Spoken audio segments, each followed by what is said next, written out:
Okay.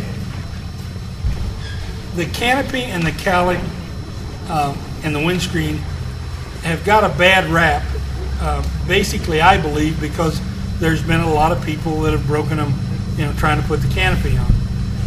And you can do that, and there's some reasons why you can do that. But the way I would suggest you would start is start with the windscreen.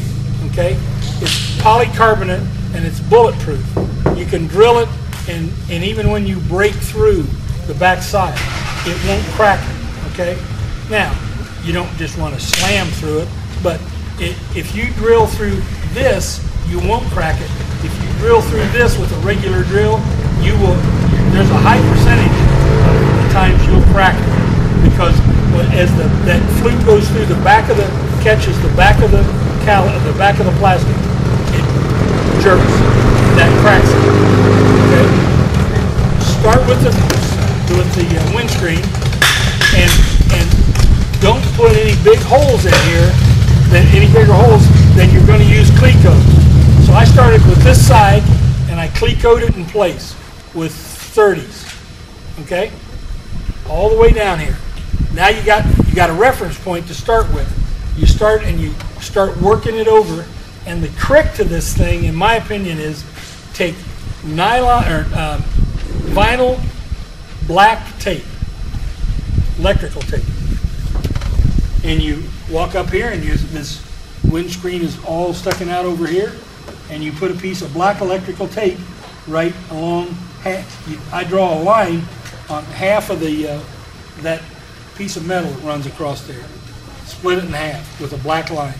You can see the black line through the plexiglass. You put the black tape on there, and now you start working your way across, cutting up to the black tape. But take several shots at it, okay? Take and do a big hunk and come up to within about 1/8 of an inch of where you want to be. And then start working it over a 16th, a 32nd at a time. But the black tape goes on, and you can come up to it, and when you hit it, it starts to melt, and you have a visual indication that you're at the line, and it's very, very narrow. If you put a black mark on there, the black mark might be this wide, or this wide, or that wide, and now you don't know what you're coming up to. So if you take black electrical tape and you can work it all the way across. Wait, I didn't understand. You put the black tape on the metal? No, I put the black tape on the plexiglass. Okay, on the top. And you're looking down through the plexiglass to the black mark that you've got drawn on the metal piece that's across here. All right? That's going to give you your line. Take it off, cut it off. Everything, I use a Dremel with a fiberglass wheel on it. Everything that I used, everything I cut was with a Dremel and a fiberglass cutoff wheel that you can buy at Lowe's. I never used a bandsaw. I never used anything other than that. It melts, does it, and does a really good job. You work your way across until you get to the other side, and then you start working the other side in. But don't, if you use Clecos along here, you can put it back where you want it, where it's going to go every time. When you have everything done and it tight over here the way you want it, then you start working it in that side, and then you draw. You use the tape, okay? You put the tape along here, all right, and say that's where I want it to finish up, but I got to have a 1/2 inch below that. So then you mark it. Then you put a piece of tape a 1/2 inch below that, and that's where you bring your cutoff tool to. And then you start using a sander, and you're sanding to make very, very small cuts, both here and over here. Okay? Once you get that, and you can work it up over here and over here, and it's not not a bad one-man job if you Cleco it in right here. And then when you get on the other side, you can Cleco it. When you got it the way you want it, then you can start drilling the holes and putting the fasteners in that you're going to put in. Okay? This is the place to start because it's not threatening. It's hard to bust one of these. Okay? Questions? Do they tell you what the spacing is between the screws on the? Yes, it's on the plans.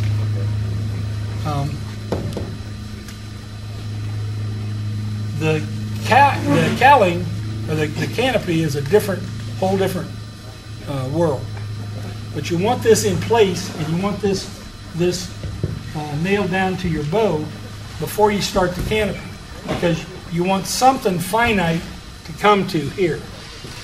If you don't put this in and you don't put it in place, then you don't have anything finite to come to. Same exact situation. I started, put the canopy on, and the important part of doing this is take that blue painter's tape that doesn't stick very good and put it across here and cut it so that you can take the canopy back off. Put a line on it, here, here, and 2 in the back. Now you can put the canopy back on, and you know that you're this way, okay? And you're not starting and putting it on one time here and one time here. So this gives you 4 reference points. One here, and one on each side back in the back. Now you can bring the canopy back to the same place every time. Same way, I started with the front. So you marry up the front to the windscreen, all right? And the windscreen, I guess I really walked off the windscreen a little early, because cutting back here is done the same way, but you do it with the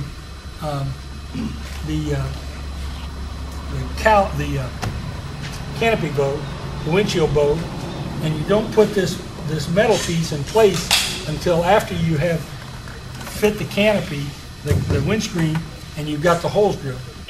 You leave this out so that you can bring the windscreen right to the back of the bow. So if this is the bow going across, okay, you're going to bring the windscreen up to the back edge of it. Now when you put your little aluminum thing in there, you got a lip for the cowling to sit on. Make sense? Yeah. That strap you were just talking about, it took me about 3 or 4 times to hold that one lined up right. The first one I made exactly to the plan, not going to be all about that far off from the whole plan. That's right. So I made one, corrected it, another one, then I finally made one about that wide, and laid it on it, and shortened it from both sides to get out. That's not a bad idea. Make one that's about that wide, okay, and put it in where you want it, and then cut it to match the contour that you've got on the bow. If you make it exactly the width that they tell you to make it, and the other thing is a lot of people, most people now, and I don't know whether it's been corrected on the plans or not, but most people put added an inch to the length of this bow to get the angle, so that the angle would maintain and it would be straight from here up to here and then over the top. If you bring this point down, it does this a little bit. You get that kind of and that's why most people added an inch to bring that up and make it straighter. The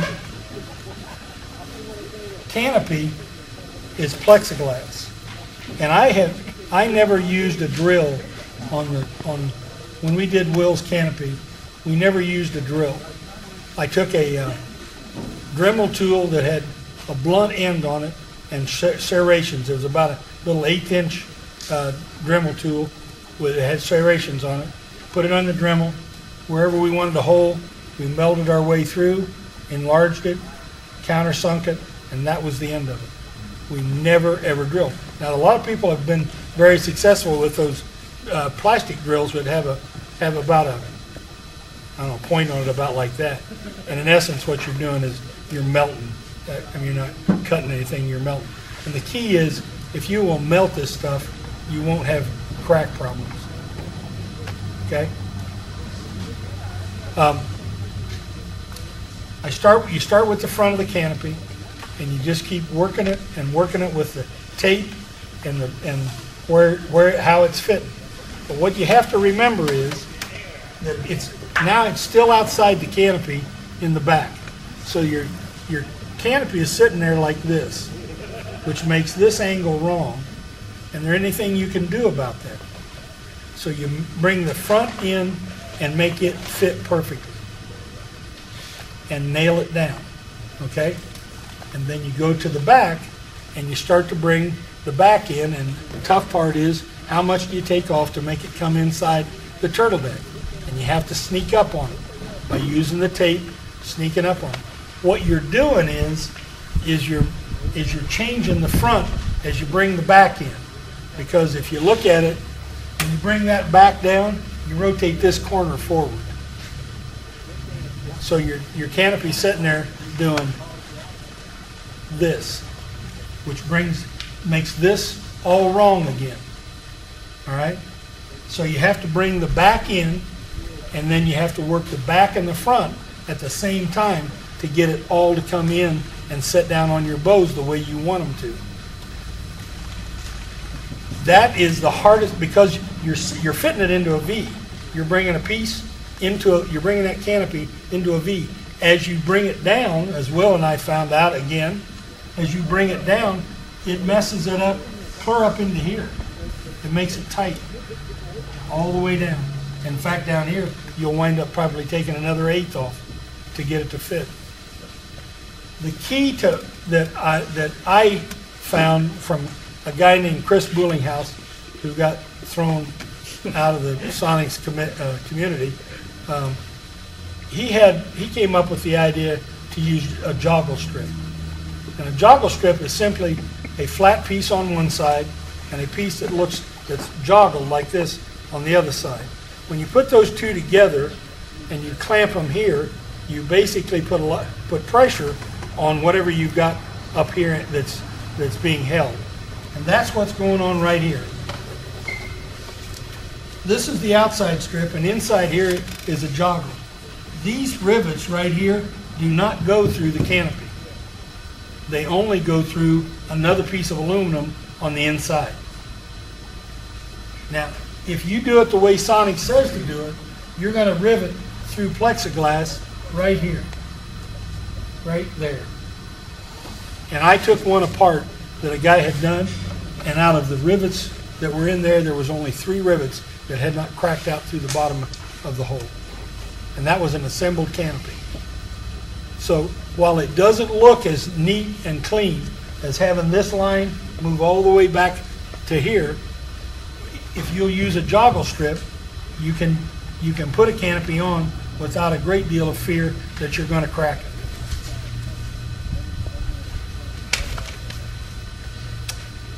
And that's on both sides. Correct? It's on both sides. Where can you get joggle strips? Go down, if you got a brake, okay, you can make your own. If you don't have a brake, go down to your local HVAC guys, and they got things called rollers that they roll sheet metal with all the time, and it'll put a joggle in one, and then you take it to a brake and put a 5-degree bend on it. So you're going to have a piece of metal that is flat and then joggled in like this. And this is where all your rivets go, and this is what holds your canopy in. Just like this.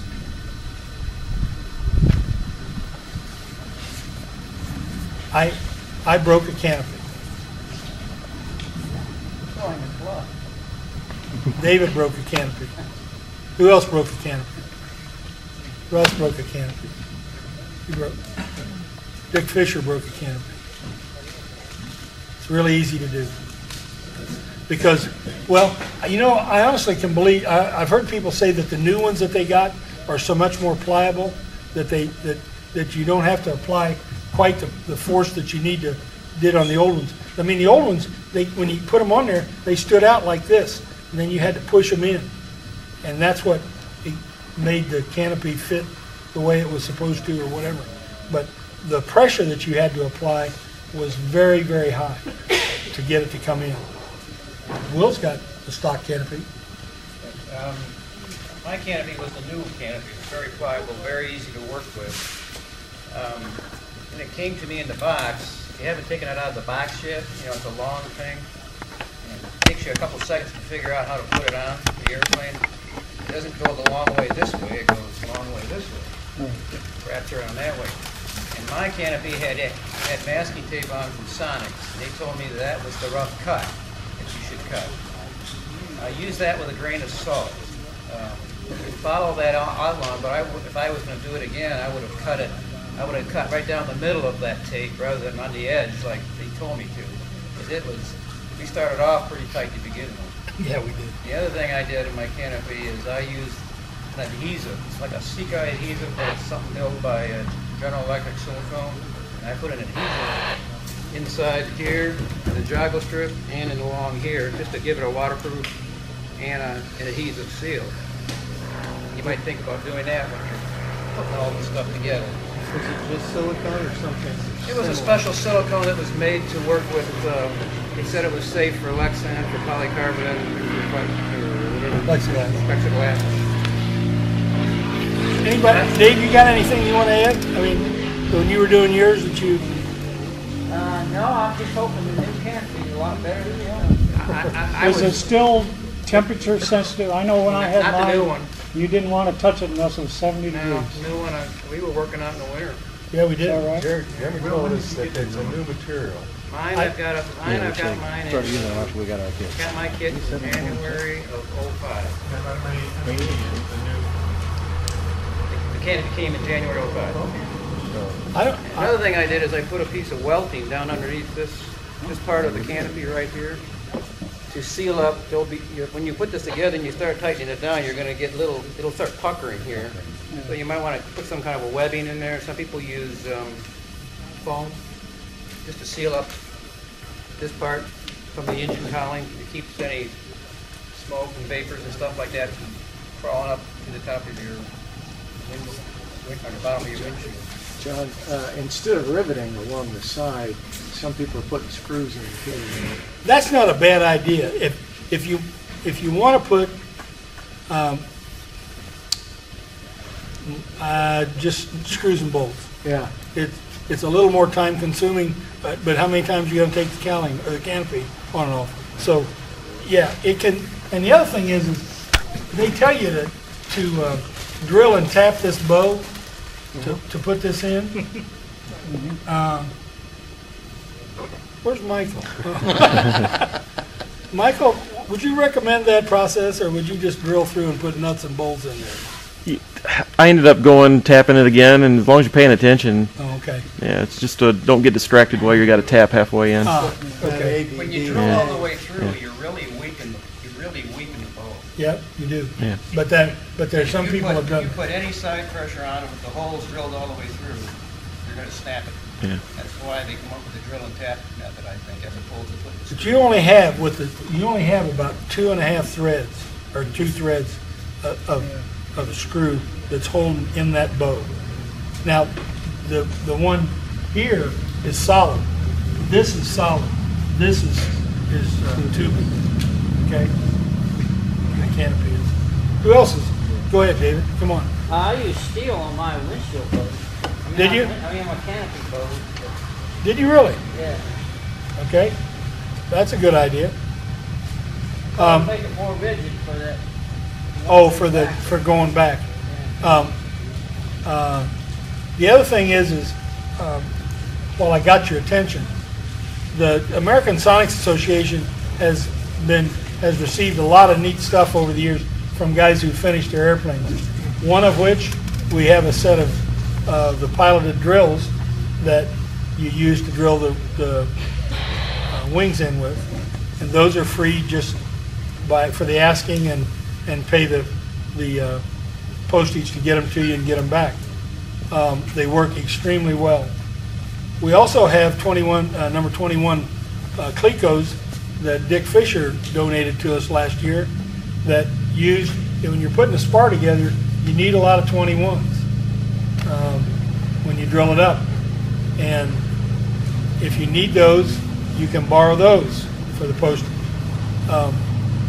We also have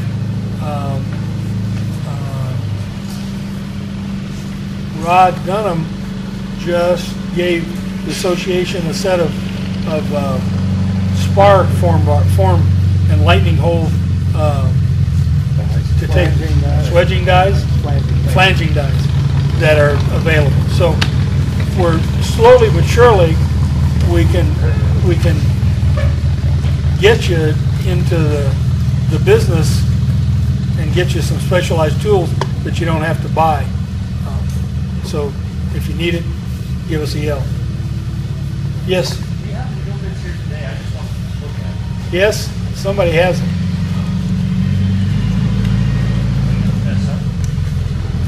Close. Jay Close. Jay Close. Someone's got a picture. I know. I think I do on my builder's log. I took pictures of the bits. Are these the ones from Hugh? Yeah. Yeah. On my website, I've got pictures of all the bits. So the drill bit is a standard size. First off, you start off with 1/4 inch, and then you have a bit that's 5/16, and that on that bit there's a 1/4 inch pilot on the front of it, about that long. That will follow the 1/4 inch and take the 5/16 through, and then you have the next bit is a 5/16 pilot with a 3/8 inch, which is your final, and the pilots bring it right through. If you drill the first 1/4 inch right, you can drill the wings and never have to have elongated holes and all that. And they are tight, very tight. Don't break. Yeah, don't break one. It's really bad news. Well, I did. It broke. The first one went fine. The second one, the end of it broke off and wallowed out the hole. And I went through a lot of trouble remachining the blocks so that it would all fit, because it was on a Friday and I couldn't talk to anyone. And when I talked to John, he says, we just drill them to 7/16 when we do that, or 1/2 inch. And I have a set of 7/16 wing bolts over there if somebody wants to partake of them for a couple of bucks. Because I wasn't going to, when I got ready to do mine, I wasn't going to wait for it. I was going to drill them out, exactly. But I put new blocks on one side. I had to put new blocks on one side. Another thing, when you're mating your wings and you're trying to get those bolts in, after you drill them out, I found the easiest way is to use a tapered drip pin. You tap that tapered drip pin in one of the holes, it gets in there tight. All the other holes will line up, and you can just slip the other 3 bolts in. Then you take that tapered drip pin out, the 4th one will slip in. Rather than trying to use a bolt to line it up, use a tapered drip pin, and it'll make that job. You take the A&M bolt and make your bullet nose on and do the same thing. Yeah, just slim it down so that you can work it in and get it in there tight. Right, you got to tap it in. If you don't taper the nose, you're going to ruin the hole. Yeah, you will. I drilled out my wings to 3/8 on the workbench. Did you really? I made them all up, made a jig, and drilled them on the workbench. That way, when I put them on the airplane, the only thing I had to drill 3/8 Was it just the 2 little. the 2 pieces of angle that are holding the wings in place? None of that trying to get through those wings and all that stuff with the. You can do that if you take have a sleeve that slides in there. You can still do a pilot hole. Once you get them in position, Yeah. put the sleeve in, drill your pilot hole, pull the sleeve out. Right. Okay, everybody understand that? So what you did, Dick? Before you ever put them in the airplane. There's a pair of spars over there that we built up that belong to Glenn that we did this week, and we didn't. You might want to do that when you get them home. Take them up to 3/8. I've got a drill guy who does 3/8 on 3/8 to 7/16 3/8, so that's 3/8 hole. Yeah. Then I went through the 7/16 drill at first, the drill guy. Ah, Okay, get through the rest of the stuff inside. so you're not wallering them out while you're working on them. Then hold that out. And all you're doing is taking a little bit out of the hole on the other side. Does that make sense to everybody? Okay. I think that makes a lot of sense, to drill it up to 3/8 before you ever put it in the airplane. Because it's a very difficult thing to do. That's cool. Yeah, I drilled those 3 shear up to 3/8, and I took on the spar blocks. I had a precision 1/4 inch reamer. I took them cutting straight through with that. Yep. Came up perfect as well. Okay, when you're doing the cowling, I can tell you a lot of things not to do, okay? And one of the problems that I have, and it's very apparent on my airplane, is I had a real problem figuring out how much to take off when I got to this angle, because this angle is, until it drops down in there, you don't know how much you need off. And obviously, the last time I sanded it just a little bit too much. And I did it on both sides. So obviously I didn't learn from the first side. But what I did was I took and put a plywood ring on the front of here to give you the mounting distance between here and here, between your prop and the front of your cowl. I put an 1/8 inch on there, okay, to give us, and what you do is you put it on there, and then it backs the cowl, and you put the back cowling up against the back of it, and I put an 1/8 inch spacer around there. So the plate came on the front. There was a spacer that took up the 1/8 inch for the prop hub, and then an 1/8 inch for the space that I wanted to be between the two. So now you got a plate, you got some place to go to. You start off going there, and you got to keep cleaning out around till you get it to come up here and sit against that plate every time. And then the one thing that I learned from a friend that helped me build this was, if you'll block sand these in, and somebody had a lot of trouble with the bottom being too short. You're short? How much did you have to put on? Well, But better part of 3/4 of an inch. have they fixed that? I don't know. I had the same thing. But before we go too far with that, and don't get wrapped around the axle about what was added on, it's what I had to take off of the old cheap cowling to make it fit the 2-in-1 exhaust system. Okay, talk about that. Well, if those of you who went ahead and built the cowling with the cheeks and had the 4 pipes coming out, What engine you remember got? there was a Walt? hole already cut in the bottom of the cowling, and you had to line that with sheet metal, so you had a place for the exhaust trail to come out without it coming right across the plexiglass. That's fine for the 4 pipes. The 2-into-1 come all the way back to the lower edge of the firewall. Now, those pipes don't fit in that cowling without cutting out all that other stuff that you've just done for the 4 pipes. I got pictures here with me to show you the butcher job I did on that cowling and the fiberglass work that I did to get it back to accept the 2-into-1. While I'm doing all that, that's when I made everything fit, because I had all the resin, I had all the glass, I had all the dust, I had all the crap that went with it. And so I got it all done pretty much at the same time. What engine do you have? Aero V. Aero V. Okay. The key that the fellow that was helping me was, he said if you'll start out with a straight line between the two, marrying up on the top, as you bring them back to here and then start to work them down, then when you get to the bottom, you'll find out whether you have to take some off or add some. But theoretically, those two halves should do this, okay, and should wind up about that far behind this point right here. And in fact, they don't. They don't. They've had people that didn't marry. It didn't. It at the bottom there was a gap. At the back there was a gap. And so when you're starting to work on the cow, just be very patient. Don't set a schedule. Huh? Don't set a schedule. Don't set a schedule. It's done when it's done. And you're happy. It ought to try and help you a lot, that makes it very. Yes, in this process, yes. This is a 2-man job. This is not a 1-man job. You agree, Will? You didn't. This is the canopy is a 2-man job. Every time you want to work on it, you need 2 people to take it on and off. I have a question, y'all. Do that about 50 times. Yeah. Can that be a man and a woman job? Absolutely. and she'll help you. You're a lucky man.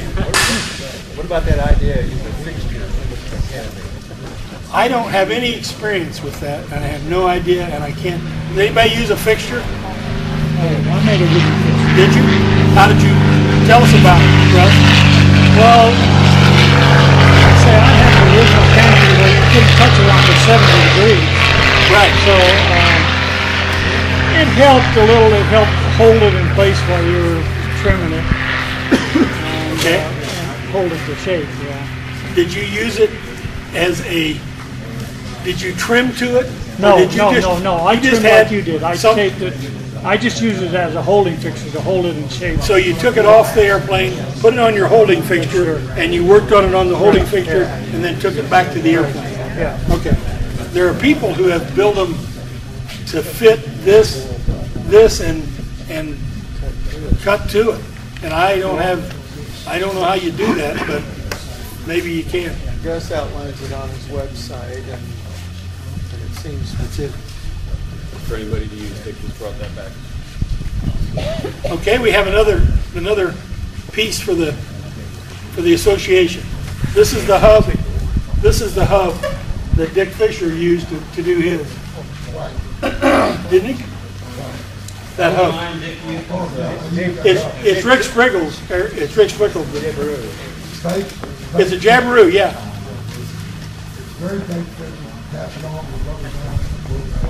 No, he gave it to me to give to the association. I know. No, don't throw it. Hey, John? Yeah. Yes, Phil? I think what I would certainly do again on the engine cowling that was developed by Rod Panzer out where I live in California. He fiberglassed this whole cowling together in one piece, cut it in half horizontally. He can just lift off the upper third and the bottom thirds on the airplane. And then he's just got two fasteners on each side. And after he cut it in half, he put back together fiberglass flange, coming out the bottom. Yes. And he just used 4 fasteners, and you lift off this little tiny piece, and you can add oil and check oil and do everything. And it's a sweet deal. You can leave the bottom in 2 halves. He didn't, but if I were to do it, I think I might have the bottom 2/3, split down the center line. But the How do you? Has he got a tail dragger or a nose dragger? He's got a tri-gear nose. How did he fit that around his tri-gear? How did he fit it around his nose? Slot the bottom. Slot it I all the did way. several RV cowlings. You have to slot the bottom. You slide right the gears here. Cowling slides right into this. All the way to the back. Yes, it has to be open all the way back. You never get it open. 6 or 8 inches or 4. Okay. Guys, and gals, there's lots of ways to build airplanes. I agree with this gentleman over here. I'm contemplating on horizontal split. Just you have to bear in mind you got to get everything fit before you start bonding your 2 halves together. Then you got to come back, cut your horizontal line.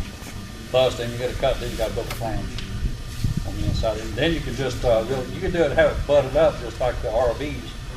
Put a hinge pin inside. Put a piano hinge on top and I bottom. haven't checked it out. I put Jabiru cowlings on, and we run the pin where the inside the door jam. You take the pin out of the cowling from inside the door jam. You never see it. You never have no pin hook for safety up there in the front or nothing. Rod bought Chris Willinghouse's airplane, and it has a totally custom cowl on it, and it's pretty slick. I mean, it's not extremely easy to fit, but we got it fitted. And there's, like the gentleman said here, okay, like Bob said, when you start on any of these projects, it's not, I'm going out to the airport Saturday morning and I'm going to finish my cowl today. Because you'll come home disappointed every time. Just say, I'm going to work on it. I'm going to eat this elephant one bite at a time. And we'll just take one bite of the elephant, and the next day we'll take another bite of the elephant. And that's, now when you have to get a buddy to come help you, if you have a buddy with you, okay, then you don't have to worry about that. But if you have to have a buddy to come help you, then it's a little harder sometimes. Anybody can borrow this that would like to. It's a Jabiru 3300. I'm not sure if it'll fit on the, does anybody know if it'll fit on the AeroV? I made one for the AeroV. I think it's in the plans. Is it in the plans? Yeah, the engine plans. Okay. It's the hub on the 2200 different model. Is it? I think bolt pattern. Is the bolt pattern different on the 2200? John, talk about snap vents. Cooling vents. You think that might be the hot ticket? I know you got a current before. I do have. This airplane had snap out vents in it at one time. They had two. One right here, one on the same side, same place on the other side. They cost you about 5 miles an hour. And I can tell you that I did not believe it. I absolutely didn't believe it. And I said, okay. I went up one day on a nice, bright Sunday morning. Sunny morning, not sunny morning. Sunny morning, and I leveled everything out, got it nailed down speed-wise, and I popped them out. Didn't do a thing. I mean, I just sat there and watched the airspeed indicator, and it went. And I put them in, and it went. I did it 5 times, because I didn't believe it the first 3 times. Finally made it convince me on the 4th, and I did it one more just to prove it. It cost me 5. They're just like speed brakes, and they're not very big. They were not the little. They were not this size. They were the like that, 2.5 inch. They will give you a lot of air, and they cost you speed. My experience. How do you fix those leaky fuel tanks? Tell us about it, John. The fuel tank, the way the plans say to put the fuel tank, the shutoff valve is to go out of the fuel tank and straight to the firewall. I can't reach it, and I got pretty long arms, and with the shoulder harness on, I daggone well couldn't reach it. So I brought the fuel out of my fuel tank 90 degrees, right out of the fitting. I went with a 90-degree fitting, and then I put the shutoff valve in that horizontal run right there, and then turned and went back to the firewall. Well, in the process, what you do is that arm, it becomes a nice little lever, and it's sitting there on the fitting in your fuel tank, and it's going. And pretty soon, you got gasoline running on your toes.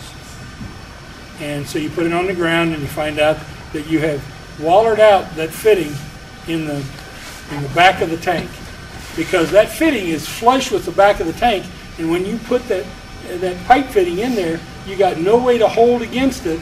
You just have to trust the plastic that is around it to hold it. And so I took it all out, and I took a plate that's just as big as that deck on the back of the fuel tank, and I made 9 holes around it.